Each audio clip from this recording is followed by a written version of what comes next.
Hello and welcome back, everybody, to our Saturday Sutra class. My name is Venerable Tarpa, and before we begin our class, let's take a moment, as usual, to appreciate our handsome community gathered here today. Today, I feel fortunate to sit as a member of this kind community in the safety and security of like-minded friends, sharing this present moment with others dedicated to the cultivation of goodness. Today, I'm grateful for the direction and support that this community provides, a community worthy of my time and commitment, a community where my efforts have meaning, purpose, and are appreciated. Today, I'm thankful for this community of awakening, a place to gain the knowledge and skills to improve my life, a family, a home, and a sanctuary for all of us seeking refuge from the storm. And let's remember, as conscientious practitioners, we must recognize our responsibility to the world, to strive to live skillfully while helping others to do the same, to strive to live in balance and harmony with nature and others, to strive to gain mastery over our minds and embody our true benevolent nature, to expand our hearts and minds, transcending our shared human limitations, to not intentionally harm sentient life or our planet, and to maturely accept and embrace the reality of our situation while striving to improve it. Again, welcome to our Saturday SBT Sutra Studies class. Today we're going to be finishing our exploration of the Dhammachakkapavatana Sutra. I think it's the first time I pronounced it right. The setting in motion of the Wheel of Dharma Sutra, or simply the Wheel Turning Sutra. But before we get to that, let's take a few minutes and just talk a little bit about what we learned in the sutra thus far. So, the beginning of the sutra gives us short expose on the Buddha's middle way and his middle way philosophy and approach to practice. We also covered the Buddha's Eightfold Path, or the Path to Awakening. And then we moved on to the Buddha's Four Noble Truths. And last week we talked about the 3 phases and 12 aspects of the Four Noble Truths, which include the idea that each Noble Truth has 3 phases of understanding: the knowledge of the truth, the knowledge of the function of the truth, and the knowledge that the function of the truth has been performed or attained. It's said that the full understanding, realization, and accomplishment of the Four Noble Truths within these 3 phases and 12 aspects constitutes the attainment of Buddhahood itself. And it's quite interesting that different traditions all assert different guidelines or thresholds on what constitutes awakening. Sometimes they say it's transcending the 3 poisons. So often they say it's the understanding of the Four Noble Truths. So there's different ones to that. Okay, so that's what we learned thus far. And in today, we're going to talk about the end of the sutra. So the end of this points out some important differences in the various schools of Buddhist thought, especially between the Theravada and the Mahayana traditions. And we're going to talk about that. Often the Theravada accuse the Mahayana of being overly mystical. But as we'll see, magical thinking permeates all the traditional schools of Buddhism. So, the Theravada might say the Mahayana are further out than they are, but you have that same magical thinking, that same mysticism pervades their tradition as well. And the similarities are quite striking. Our sutra ends with the awakening of the monk Khandana. And Venerable Khandana is one of the 5 monks that are present at the first teaching. I want to share this. This is kind of a plot giver away, whatever they call that expression. Um, but I think it's important to know this as we read through the various sutras. Um, it'll help you understand exactly what's happening. So, again, Venerable Khandana is one of the 5 monks that are present at, spoiler alert, that was the word I was looking for. Sorry, I blacked out. I'll give you a little spoiler. So, Venerable Khandana, one of the 5 monks that are present at this first teaching. Um, the ending at first seems a bit anticlimactic. We have this great sutra, and at the end, some monk gets it, right? Some monk realizes it. Big deal. What's the point of it all? But understood properly, it is a very, very big deal. The ending is quite climactic, all right? He is the first to truly realize the meaning of what the Buddha is teaching. He's the one that just doesn't hear it, but he gets it directly. He really gets the teaching. This is important because as he is the first to truly receive the teaching, he actually represents the turning of the wheel of Dharma. He represents the passing of the Buddha Dharma from the Buddha to his first disciple. The sutra claims that once the wheel has begun to turn, it is unstoppable. And all beings in the universe, big and small, rejoice and celebrate the event. So that's why the understanding that Khandana receives is important at the end. It's because it's the first time the Buddha's transmission is received, and it begins what we call the turning of the wheel, which means the sharing of the Buddha Dharma, and put into motion the sharing of the Buddha Dharma. Okay, with that said, why don't we read through some of the last passages? And we have some volunteer readers among us.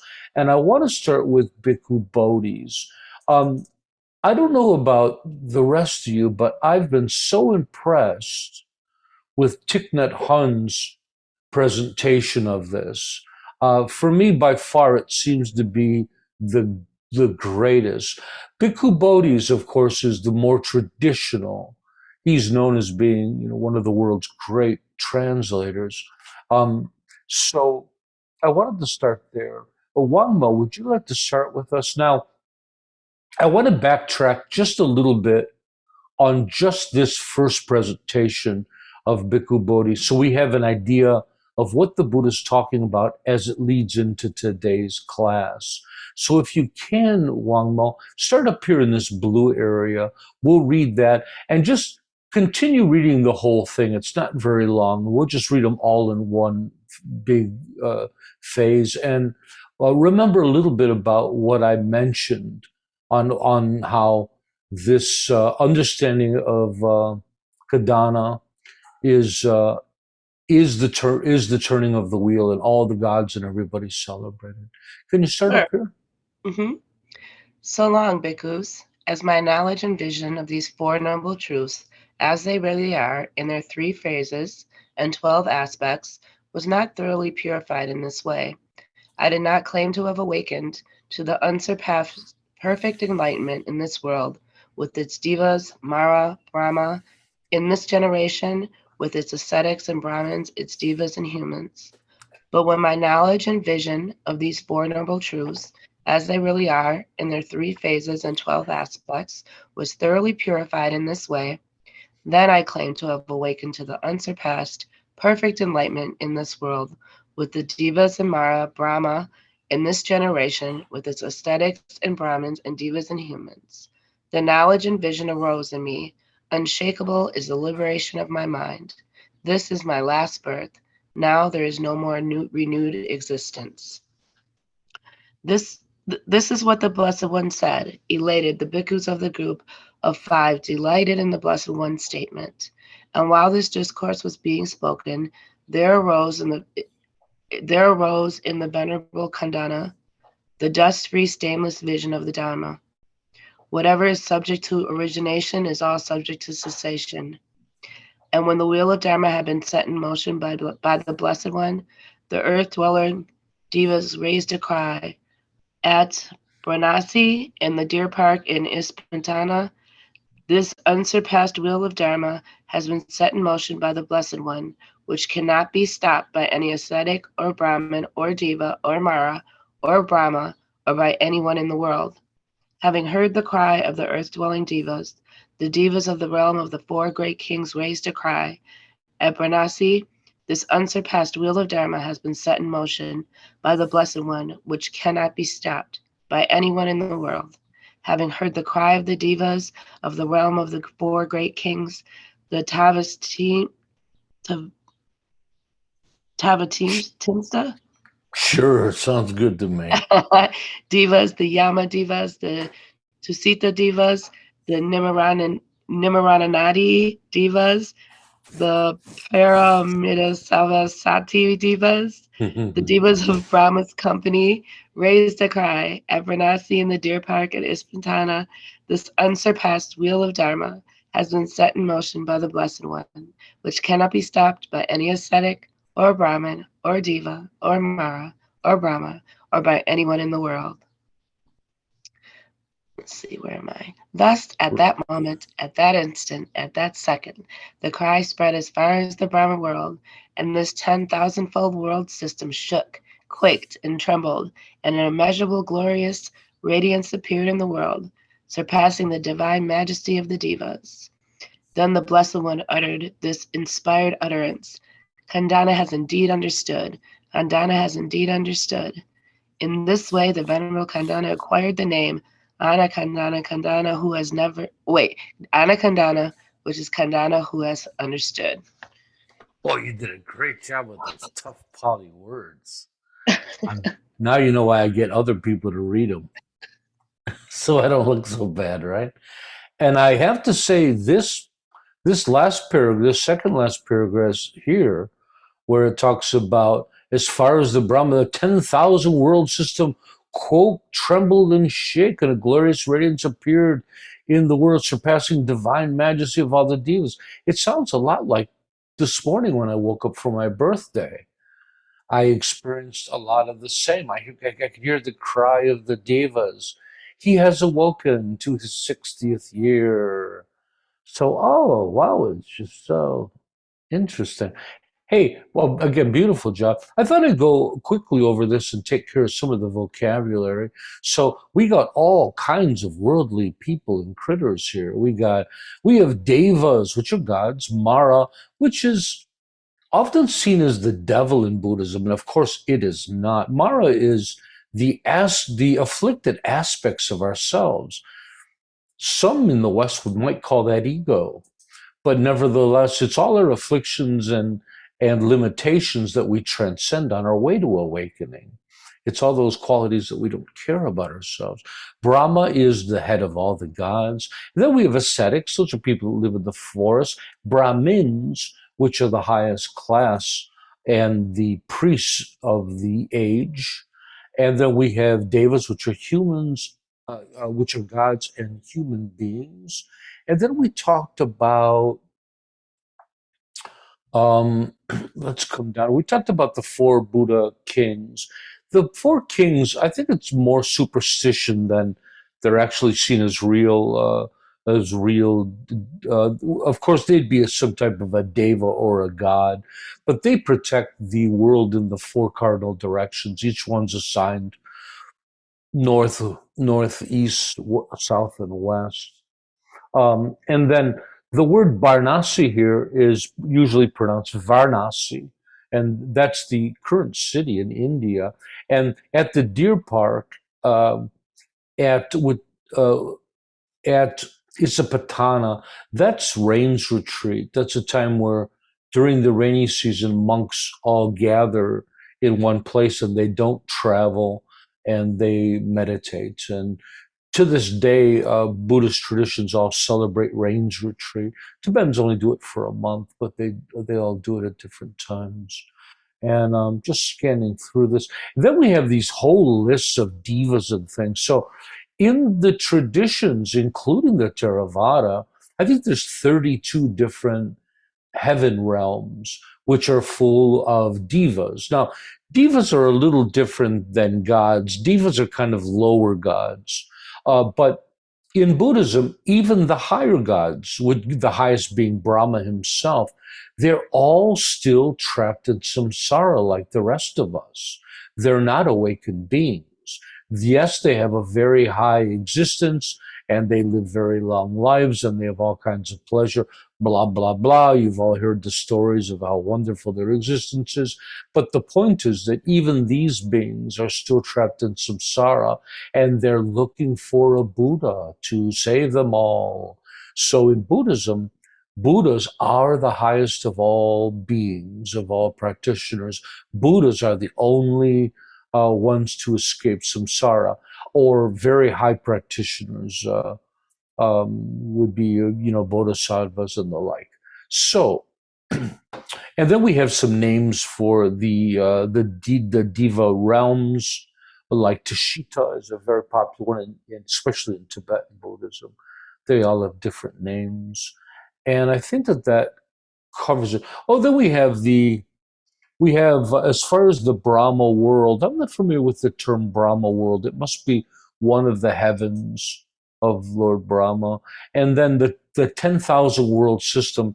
Most Eastern religion talks about this, and they just talk about, as it sounds, just Buddhism, unlike Western religion, didn't see the world as being the center of the universe and being the only planet that God made for life. They always believed in a 10,000 world system with many, many inhabited planets. The Buddha as well spoke of it. And so, yeah, good. I got through the vocabulary. I'd like to move on to another one. Wangmo's going to do some reading for us. Let me call up a sutra for Wangmo. I think we're going to do Thich Nhat Hanh's next, and as a favor to Mike, because it's a lot easier to read. I'll take care of Choki Rinpoche's. Mike, can you start up here and read through? It's a short couple paragraphs. I don't see anything yet. My fault, I forgot to share it.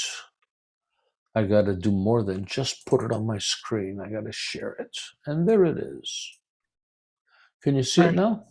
Yes. When the world-honored one had spoken, the 5 monks rejoiced in their hearts. Upon hearing the Four Noble Truths, the pure eye that sees the meaning of the teachings without attachment arose in the monk Khandana. He realized that everything that is of the nature to arise is of the nature to cease. When the Dharma wheel had thus been turned by the world-honored one, the earth gods proclaimed, near Varanasi and Isipatana in the Deer Park, the highest wheel of the Dharma has been set in motion. It cannot be turned back by reclusive Brahmins, gods, Maras, Brahmas, or anyone in any world. When the 4 kings heard the earth gods' proclamation, they proclaimed, near Varanasi at Isipatana in the Deer Park, the highest wheel of the Dharma has been set in motion. It cannot be turned back by recluses, Brahmins, gods, Maras, Brahmas, or anyone else in the world. When the gods of the 33rd heaven, the gods of the realm of the dead, Tushita gods, the gods who rejoice in creation, the gods who have power through control of others, and the gods in the company of Brahma, heard the 4 kings' proclamation. They proclaimed, near Varanasi at Ispatana in the Deer Park, the highest wheel of the Dharma has been set in motion. It cannot be turned back by recluses, Brahmas, gods, Maras, Brahmas, or anyone in any world. At that hour, at that moment, in an instant of time, the proclamation reached the world of Brahma, and the 10,000 world systems shook and shook again. An immeasurable splendor was seen throughout the world, surpassing the splendor of all the gods. Inspired, the world-honored one spoke. Indeed, Khandana has understood. Indeed, Khandana has understood. Thus, Khandana received the name Khandana, who understands. Beautiful job. And so they get into a little bit more language of the different kind of creatures and things that inhabit the world. So it's interesting. Some people believe Buddhism is an atheist religion, but as you can see here, there is no lack of mysticism in traditional Buddhism. Yes, there is not a God of creation. We do not look to a God of creation, but there are gods, and there are all kinds of odd kind of beings, including nagas, which are kind of like fish people, and there's hungry ghosts and demons and all kinds of things. So Buddhism is far from being atheist. Robert Thurman likes to use the term non-theistic. Buddhism is non-theistic, which means it's not focused on a creator God, but yet there is the idea of mystical beings being there. And then, of course, as secular Buddhists, we have problems believing in all these strange creatures, and so we take a step even further than that. You did a great job on that, Mike. Thank you. And I'm going to go ahead and read the last one. And Chokyi Rinpoche's presentation has been a challenging one throughout the whole class. First of all, it's quite different than the others. The structure and outline is completely different. And you can say in this one, even the language and terms and names are different. So when we start here, when the Blessed One had given the Dharma discourse, Venerable Kundinya, and clearly that's the name of Khandana. So as you can see, there's discrepancy in the language. Along with 80,000 gods, achieve the Dharma vision that is free from dust and stainless with regard to phenomena. I'd like to talk a little bit about this. So we talk about Kadinya being in the presence of 80,000 gods. This is reminiscent of a lot of the Mahayana sutras, and especially the Lotus Sutra and Heart Sutra, where they talk about the Buddha's human students are there, but then at the same time, the skies are filled with thousands of bodhisattvas and all these people here, like the 80,000 gods. So there's this universal audience of all kinds of different beings. This is a real difference between the Theravada and the Mahayana.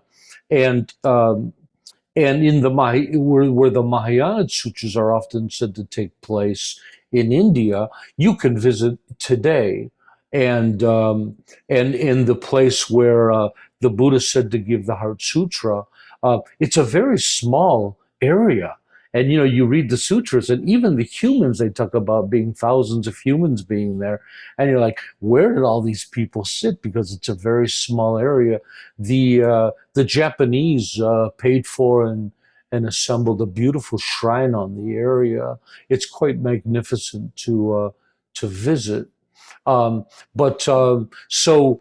it seems more and more the Mahayana sutras seem quite hard to believe in, just because physically you can go to those locations and these things don't seem plausible. So here, this is definitely a Mahayana presentation of this, where we talk about it's not just 5 students that are there, the 5 human students of the Buddha. Well, sitting behind them, we have 80,000 gods. It must have been a pretty packed place, man. So, and they're all achieving this vision, right? The Blessed One now asks Venerable Kundinya, did you understand the teachings? Blessed One, he replied, I understood. Continue, did you understand? Did you understand? Blissful One, he replied, I understood, I understood. The Buddha's a little hard of hearing at this point in his life, and you have to say everything twice. I'm just kidding, that's not true. Because, and he's actually a young man at this point, he's around 35 years old. You remember he achieves enlightenment at 35 years old. So because Venerable Kandinya has understood the Dharma, Venerable Kandinya should now be known as Anatta Kundana Dina. Okay, Wangmo, would you like to help me out with that title? No, I'm teasing. You don't have to. At that point, I always say, I learned all of this in Sanskrit. I learned it all in Tibetan. I learned it all in English. It just seems like my brain is having problems putting one more language in. I have problems adapting Pali, but I have my heart set on being just as good at Pali one day. At that point, the terrestrial yakas called out, and yaksas, and for the life of me, I can't remember what the yakshas were. You're going to have to Google that. It slipped my mind. I should have prepared it for today's teachings. It's just been a while since I came across that term. The Venerable Kundinya has understood the Dharma, and they continue friends in the deer park at Sivadana by Varanasi. The Blessed One has turned the wheel of Dharma in the 3 phases with 12 aspects.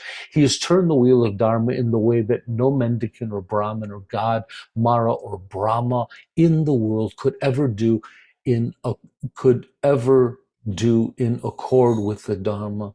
In the world could ever do it seems it should be undo in the accord with the Dharma. He has done so for the benefit of many beings, for the happiness of many beings, out of love for the world and for the welfare, happiness and benefit of gods and humans. Hence the gods will flourish and the demigods will be in the wane. As the voices of the terrestrial yakshas rang out, and that very important in that very instant and at that very time, the news passed to the celestial yakshas as well as to the gods in the heavens and the 4 great kings, the heaven of the 33, the heaven free from strife, the heaven of joy, the heaven of delight in emancipation, emanation, the heaven of making use of others, emanation, and all the way to the Brahman realm. Thus, all of the gods in the Brahman realm announced friends in the deer park at, that's a tough word, huh? Let's say Rivasadana by Varanasi. The Blessed One has turned the wheel of Dharma in the 3 phases and 12 aspects. He has turned the wheel of Dharma in a way that no mendicant Brahmin or God, Mara, Brahma in the world could ever do in accordance to the Dharma. I guess they're saying that he turned the wheel in a way that none of those could do. But isn't it interesting? The other presentations were all saying that no one could undo, right? So again, quite fascinating. And you could see just how much the different presentations vary from one to another. He has done so for the benefit of all beings, for the happiness of many beings, for the love of the world, and for the welfare, benefit, and happiness of gods and humans. Hence, the gods will flourish and the demigods will be on the wane. Remember that the 6 levels of the desire realm, the gods are at the top, the demigods are second. The demigods are fighting gods, and they're fighting for what the gods have. The demigods are jealous gods. They want what the god realm has, but they don't have quite the karma to be gods themselves. So they're kind of always trying to battle those gods. So here it says the gods, and I haven't seen this anywhere else, that because of the turning of the wheel, gods flourish and demigods don't. I think that's very, very bizarre. Choki Nyima Rinpoche's presentation to me has just been really weird, the whole thing, to be honest with you, but quite fascinating to read it in contrast to the others. In the deer park, at Varanasi, the Blessed One turned the wheel of Dharma in 3 phases in 12 directions. Therefore, this Dharma teaching was named Turning of the Wheel of Dharma. This completes the Sutra of the Wheel of Dharma. Yay! So, does anyone have any questions about all of that? Yeah, one more. Okay, so if I understand correctly, there's always been Buddhas, and what happens over periods of time is people forget the teachings, and then it takes another Buddha to come and turn the wheel again, correct? So what is that correct? Okay. So my question is, when they said only he was able to be the one to do this, the gods couldn't do it, the demigods couldn't do it. So is it the idea that once in whatever amount of time, only one being is capable of returning the wheel? Is that the belief? Yeah, I'm trying to get my mind around your first statement. There's always been Buddhas, and the thing about it is, it's not that there's always been Buddhas. They say that there have been many Buddhas, and the Okay. Mahayana believe that there is countless Buddhas because there's a lot of Buddhas that just don't stand out as much. But throughout, according to Buddhism, throughout the history of the universe, there's special Buddhas that come along, and these special Buddhas are called wheel turning Buddhas, and they're Buddhas that introduce the Buddha Dharma in a universe that has that the Buddha Dharma has been eradicated. And what happens is the Buddha Dharma is taught, and then it slowly dissipates and people forget it until it doesn't exist anymore. And then out of nothing, a wheel turning Buddha comes along. Somehow the teachings come to them and they share it. Now, there's many Buddhas that are said to exist, and I should know the name of all my different types of Buddhas. They have names for all of them. But there's one type of Buddha who becomes enlightened, but for whatever reason, he's not able to share his enlightenment with others. It could, some say that they just don't want to. And if you remember the story of Shakyamuni Buddha himself, in the beginning, he wasn't going to share the Dharma because he didn't believe anyone could understand it. He thought it was so beyond people. There was no way people could understand it. And the story goes that the gods begged him to teach it. And so, out of kindness and compassion, he decides. So he has to be talked into being a wheel turning Buddha. So these other Buddhas that they're often called rhino Buddhas because they live alone, and for whatever the reasons they don't teach the Dharma, or maybe they don't have the skills to articulate it at all. So those go on, but these wheel turning Buddhas are quite unique. And according to the Buddhist history, there's only a handful of them throughout the eons. They exist eons and eons apart from one another. Shakyamuni Buddha is the wheel turning Buddha of our eon. And so and the Dharma exists right now because of him. But the idea that at some point the Dharma will just fade away like it always has, and at some point it'll come again. And the Buddha claimed in one of his early sutras that he wasn't teaching something original, that it was something that had been known that he had rediscovered.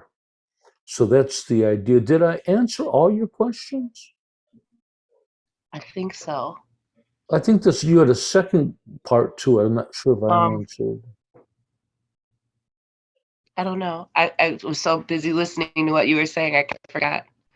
And then Mahayana believe that especially through their teaching, the Mahayana, see the Theravada they say, well, you can become an arhat, you can reach nirvana, and but you can't actually become a Buddha. And which, of course, the Theravada believe is a ridiculous accusation. The Mahayana say, oh, we have a higher teaching that you can become more than an arhat, more than a bodhisattva. You can actually become a Buddha yourself, right? To the Theravada, the arhat and the Buddha are basically the same thing, other than the word Buddha is saved for very, very special arhats. The Buddha himself referred to himself as an arhat in one passage. I was going to say, what did the Buddha say? I mean, he said anyone can reach enlightenment, right? Well, yeah, but it's just a question of how are we defining enlightenment, and then are we what's the distinction we make between arhat and Buddhahood? So the Theravada believe that arhat is just the term, that the Buddha was an arhat. They call him Buddha because he was a special arhat, and again, a wheel turning arhat. But then even some Theravada traditions still see a distinction. Even if you're an arhat, you're still not as good as the Buddha. So, and the Buddha talked about being a bodhisattva in his last life. So there's a real crossover of theories. They all kind of have a place in there. And so again, I think the safe place is to be agnostic and to focus on one's practice, right? Yeah, so everybody's debating though. They've been debating those for 2,000 years. Yeah. Thank you. I think you're almost there, by the way, Wangmo. No worries. She's going to be a valve turning Buddha.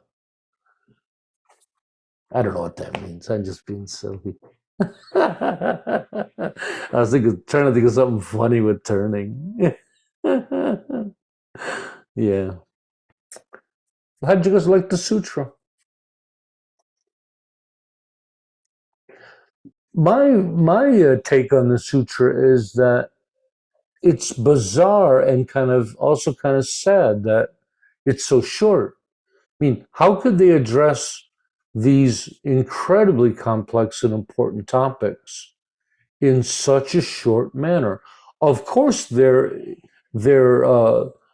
they're talked about in their full context later in later sutras, but in the original sutra, it's like one page long. It's like, what are they trying to save paper back then? Why didn't they? Why didn't they? Have a little bit of each topic is just touched on so briefly. It's hard to believe that our venerable friend stands up and says, I get it," because it's so short. So it's like, I think I'd be the monk that stands up and says, "Hey, can you give me a little bit more information? I don't quite get it." The task of remembering that sutra was left to a monk with a poor memory. Are you joking? He's joking. Venerable Condensa.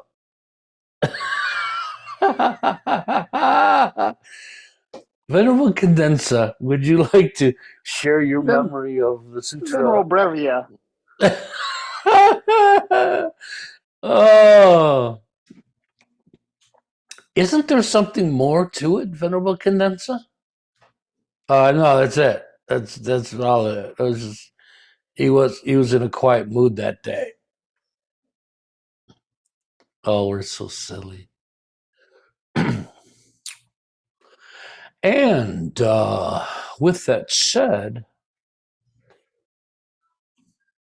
I'm wondering about something. We had some Sangha members who mentioned that maybe we should take a little time off for the sutras for the summer. Our classes are winding down a little. This always happens every summer. People want to be outside. There's activities, and we're tying up everybody's weekends. And we were wondering if we wanted to take a break from the sutra studies. But I have a feeling that the recorded versions and our podcasts are probably doing just fine, where people are just It's just that we're asking people to be here in the middle of the day. But we had an idea that maybe we should take the summer off, or I'm thinking we should just keep going, because I have a particularly wonderful sutra that I wanted to tackle, and it really coincides well with the 10-week meditation program. So even if the classes are small, like this is still a nice class. Here we have 8 people. It doesn't matter, and they're recorded and they're there for people. Okay. Let's just go ahead with that. And I don't know what to do with free time, so no, I do. I meditate. So let's wind this up. So in conclusion, today we finished the Wheel Turning Sutra, which lays out the foundation of all the Buddha's further wisdom. It said that all of the Buddha's wisdom is contained within the Four Noble Truths. So in a sense, all of his wisdom is contained within this sutra, or the basis and foundation of it all. This sutra is filled with complex teachings and practices, which will require more review for all of you trying to get the most out of them. And our next sutra, beginning next Saturday, we're going to be exploring the Satipatthana Sutra. This is one of the most famous, and this is the one where the Vipassana movement is born from. And basically we think about it as the discourse of the 4 foundations of mindfulness, which we talked about briefly in our 10-week meditation program a couple weeks back. And it sets the foundation for the Buddhist instructions for mindfulness and meditation and insight practice. So I thought it would complement really well our 10-week meditation program.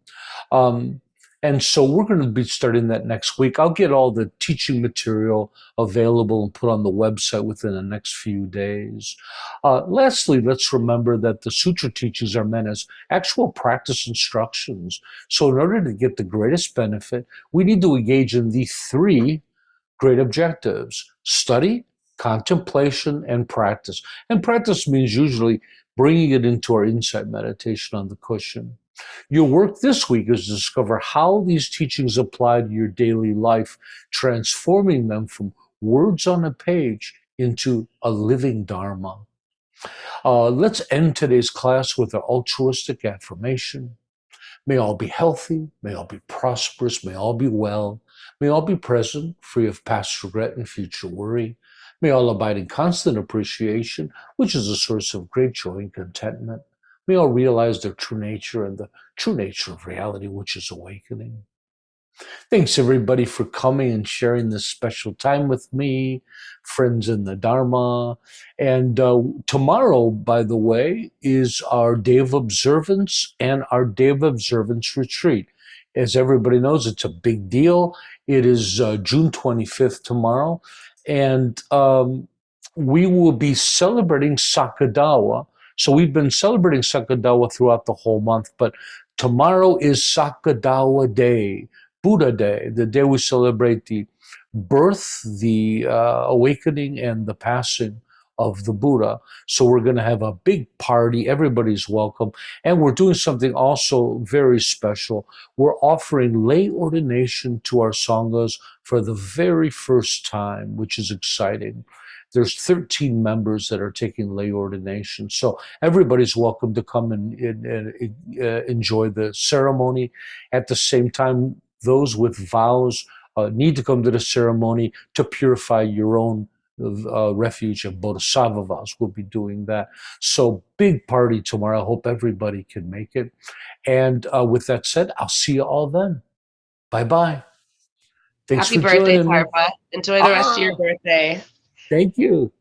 You're welcome. Bye-bye. Bye, guys.